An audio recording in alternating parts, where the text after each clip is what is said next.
बांधकाम कामगारांकरिता या व्हिडिओमध्ये अत्यंत मोठी खुशखबरी आहे. कारण आता बांधकाम कामगारांसाठी निवृत्ती वेतन योजना ही योजना लागू करण्यात आलेली आहे. या योजनेअंतर्गत बांधकाम कामगारांना आता वर्षाला 12,000 रुपये पेन्शन मिळणार आहे. याबद्दल 13 जुलै रोजी GR सुद्धा प्रसिद्ध करण्यात आलेला आहे. GR मध्ये काय माहिती आहे ते आता आपण पुढे पाहणार आहोत. दिनांक 13 जुलै 2026 रोजीचा हा GR आहे. सामाजिक सुरक्षा संहिता 2020च्या अनुषंगाने महाराष्ट्र इमारत व इतर बांधकाम कामगार कल्याणकारी मंडळ मुंबई अंतर्गत नोंदित बांधकाम कामगारांना निवृत्ती वेतन योजना लागू करण्याबाबत शासन निर्णय.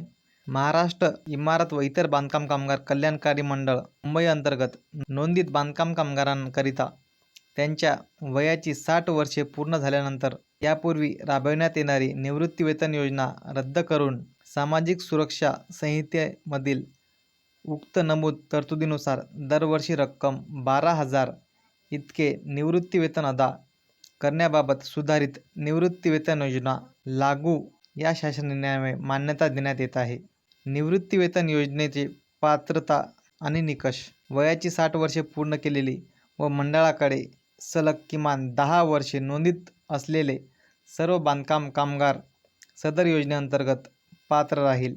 तसेच त्यांच्या कुटुंबातील पती व पत्नी दोघेही बांधकाम कामगार असतील तर ते स्वतंत्रपणे पात्र राहतील. मित्रांनो, याकरिता तुम्हाला लाभ घेण्यासाठी तुमचे जे वय आहे ते 60 वर्षे पूर्ण असणे आवश्यक आहे आणि तुम्हाला जे सलग 10 वर्षे आहे ते बांधकाम कामगार म्हणून तुमची नोंदणी झालेली असावी. आता तुम्हाला निवृत्ती वेतनाचा लाभ कसा मिळणार आहे?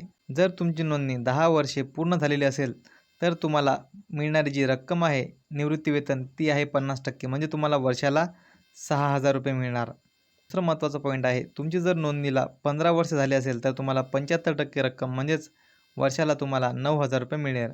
तिसरा पॉईंट म्हणजे तुमची जर नोंदणी 20 वर्ष झाली असेल तर तुम्हाला 100% रक्कम म्हणजेच 12,000 रुपये पेन्शन तुम्हाला वर्षाला मिळणार आहे. अशा प्रकारचा हा शासन निर्णय बांधकाम कामगाराकरिता निवृत्ती वेतन योजना म्हणून लागू करण्यात येत आहे. तुम्हाला ही योजना कशी वाटली कॉमेंट करून नक्कीच सांगा.